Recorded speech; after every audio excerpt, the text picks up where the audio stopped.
हाय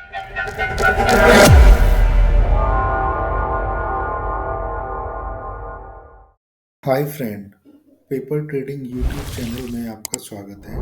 दोस्तों, paper trading YouTube channel केवल और केवल एजुकेशनल पर्पज के लिए बनाया गया है, जिस पर हम पेपर ट्रेडिंग से रिलेटेड ट्रेड शेयर करते हैं और मार्केट का एनालिसिस करते हैं। तो दोस्तों, जैसा कि हमने फ्राइडे को एक वीडियो पोस्ट किया था और उसमें हमने एनालिसिस में बताया था कि मार्केट मंडे को थोड़ा साइडवेज ही रहेगा। तो मार्केट ने आज बिल्कुल साइडवेज ही परफॉर्म किया है। निफ्टी और बैंक निफ्टी दोनों ही थोड़े साइडवेज हैं और हम आशा करते हैं कि अभी एक कल या और परसों तक भी ये साइडवेज रह सकते हैं, या कल और परसों और एक्सपायरी डे वाले दिन एक वोलेटाइल मूव आ सकता है, जैसा कि आज हमें मिड कैप निफ्टी में देखने को मिला है। मिड कैप निफ्टी आज बहुत वोलेटाइल रहा है, बिल्कुल नीचे गया फिर ऊपर आया और लगभग अपने ओपनिंग पॉइंट पे ही क्लोजिंग दिया है। तो हम मान के ये चल रहे हैं कि जैसे कि आप देख रहे हैं, निफ्टी आज ओपन हुआ और धीरे धीरे करके यहाँ से ओपन हुआ और धीरे धीरे करके नीचे आ गया, लगभग वहीं पे क्लोजिंग दिया है। तो दोस्तों, हम ट्यूसडे को क्या मान के चल रहे हैं? हमारा व्यू ये है कि या तो अब एक वोलेटाइल मूव नीचे आएगा या ऊपर आएगा, किसी भी साइड आ सकता है, क्योंकि ये मंथली एक्सपायरी से पहले के एक या दो दिन हैं। तो अब जब तक ये मंथली एक्सपायरी नहीं निकल जाती है, हमें मार्केट में एक बड़े वोलेटाइल मूव के लिए प्रिपेयर रहना पड़ेगा और हम एक वोलेटाइल मूव का एक्सपेक्टेशन करते हैं। तो बैंक निफ्टी हो सकता है कल अपने 200 ईएमए को तोड़ दे और नीचे आ जाए। नीचे हम 21,800 तक निफ्टी के आने की संभावना को मानकर चलेंगे, और हम यहाँ पे अगर आ जाता है और यहाँ पे थोड़ी देर, जैसे कि आज मिड कैप निफ्टी ने साइडवेज हो गया था, तो यहाँ से फिर अप मूव के लिए ट्रेड प्लान किया जा सकता है। या दोस्तों, अगर बैंक निफ्टी वो सॉरी निफ्टी यहाँ से ऊपर जाने की कोशिश करे, यानी कि 22,300 से ऊपर जाने की कोशिश करे और यहाँ पे थोड़ा टाइम स्पेंड करे, तो वहाँ से भी एक बुलिश ट्रेड प्लान किया जा सकता है। जब तक 22,300 को निफ्टी क्रॉस नहीं करता है और वहाँ पे थोड़ी देर टाइम स्पेंड नहीं करता है, तो तब तक हम निफ्टी को बुलिश एक्स्ट्राऑर्डिनरी बुलिश नहीं मानेंगे। हम 22,300 से लेके 21,800 की रेंज में ही वोलेटाइल मूव की संभावना को मानकर चलेंगे। ये तो हमारा निफ्टी का एनालिसिस था। अब बैंक निफ्टी के बारे में भी बात कर लेते हैं। दोस्तों, बैंक निफ्टी भी आज थोड़ा साइडवेज टू बेयरिश ही कह सकते हैं। बैंक निफ्टी ने लगभग लगभग यहाँ पे ओपनिंग दी थी और लगभग लगभग इसी के आसपास क्लोजिंग भी दिया है। तो लगभग पूरा का पूरा दिन बैंक निफ्टी साइडवेज रहा है और हमें यही आशा थी कि मंडे को बैंक निफ्टी साइडवेज रहेगा। दोस्तों, अब ट्यूसडे के बारे में हम निफ्टी के अकॉर्डिंग या निफ्टी की तरह ही बैंक निफ्टी से भी आशा करते हैं कि बैंक निफ्टी में भी एक वोलेटाइल मूव आने की पूरी पूरी संभावना है। दोस्तों, ये वोलेटाइल मूव इसलिए आता है क्योंकि जो पोजीशन बनाई हुई होती है ऑप्शन में, उनको लोग अपने जो ट्रेडर हैं वो क्लोज करते हैं, यानी कि उनको स्क्वायर ऑफ करते हैं या अपनी पोजीशन से बाहर निकलते हैं।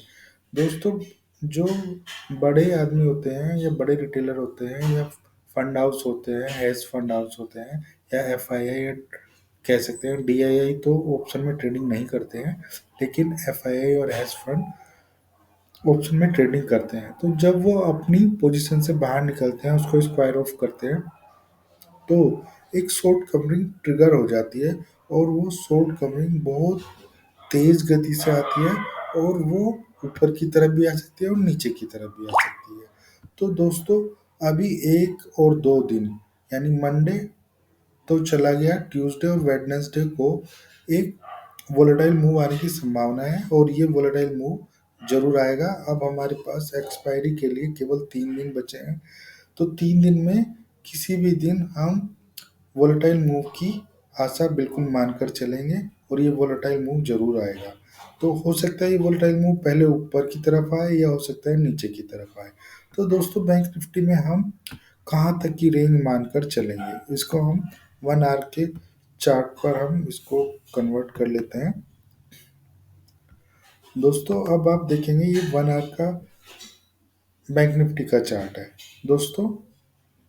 तो हो सकता है कि बैंक निफ्टी में ज़्यादा से ज़्यादा हम 45,500 यानी कि लगभग लगभग 1,000 पॉइंट के नीचे की रेंज को हम मानकर चलेंगे कि वहाँ तक बैंक निफ्टी आ सकता है। यानी कि 45,500 के आसपास तक बैंक निफ्टी नीचे आ सकता है। और अगर नीचे आता है तो बैंक निफ्टी बहुत तेज गति से नीचे आएगा। तो दोस्तों अगर तेज गति से नीचे आके यहाँ पे थोड़ी देर टाइम स्पेंड करें और उसके बाद सेकेंड हाफ में यहाँ से थोड़ा सा ऊपर जाने की कोशिश करें तो वहाँ पे बुलिश ट्रेड प्लान किया जा सकता है। दोस्तों अगर हम शॉर्ट कवरिंग आ जाती है और बैंक निफ्टी एक अप मूव देता है, तो दोस्तों जब बैंक निफ्टी ऊपर की तरफ क्रॉस करेगा 47,500 को, तो वहां पर भी एक बुलिश ट्रेड प्लान किया जा सकता है। क्योंकि जब शॉर्ट कवरिंग आएगी तो वो सारे सपोर्ट रेजिस्टेंस तोड़ता हुआ तेज गति से एंड के मिनट तक, इवनिंग लास्ट एंडिंग मिनट तक वो बुलिश रहता है और वो ऊपर ही ऊपर चलता चला जाता है, नीचे नहीं आता है क्योंकि वो शॉर्ट कवरिंग होती है। तो दोस्तों हम आज का हमारा क्लोजिंग पॉइंट 46,500 के आसपास है।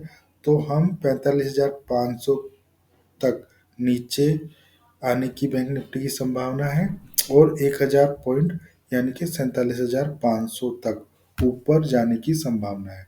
दोस्तों इस रेंज में बैंक निफ्टी बिल्कुल ट्रेड कर सकता है और ये हमें मानकर चलना पड़ेगा। दोस्तों अगर बुलिश ट्रेड हम दो ही कंडीशन में बनाएंगे, जब बैंक निफ्टी 45,500 के आसपास आकर थोड़ा देर टाइम स्पेंड करता है तो वहाँ से शॉर्ट कवरिंग आ सकती है सेकेंड हाफ में। तो यहाँ से एक बुलिश ट्रेड प्लान किया जा सकता है। या जब ये 47,400-500 के आसपास क्रॉस करता नजर आता है तो वहाँ से भी एक बुलिश ट्रेड प्लान करा जा सकता है जो कि काफ़ी ऊपर तक जा सकता है। और ये हम कह नहीं सकते कि कहाँ तक जा सकता है क्योंकि शॉर्ट कवरिंग बहुत फास्ट आती है और इसका कहाँ तक जाने का सपोर्ट पॉइंट या रेजिस्टेंस पॉइंट कहाँ होगा ये अनुमान लगाना मुश्किल होता है। क्योंकि जब पैनिक सेलिंग आती है या पैनिक बाइंग आती है या शॉर्ट कवरिंग आती है, चाहे ऊपर की तरफ आए चाहे नीचे की तरफ आए, तो फिर सपोर्ट रेजिस्टेंस काम नहीं करते हैं। ये आप बात ध्यान में रखकर चलना क्योंकि मंथली एक्सपायरी है और जो हमारा मार्केट है वो लाइफ टाइम पे है। या तो वो लाइफ टाइम को क्रॉस करके ऊपर ही चलता चला चला जाएगा क्योंकि कोई रेजिस्टेंस पॉइंट नज़र नहीं आएगा, या फिर थोड़ा नीचे आके अगर 1 घंटा आधा घंटा टाइम स्पेंड करता है तो वहाँ से भी ऊपर जाने की संभावना बनी रहेगी। तो दोस्तों आज के लिए यहीं तक। हम आशा करते हैं कि हमारे वीडियो आपको अच्छे लगे और अगर आपको हमारा वीडियो अच्छा लगता है तो प्लीज़ हमारे वीडियो को लाइक करें, शेयर करें और अगर आपका कोई सुझाव है तो हमें कृपया कमेंट करें और प्लीज़ हमारे चैनल को सब्सक्राइब करें। धन्यवाद दोस्तों।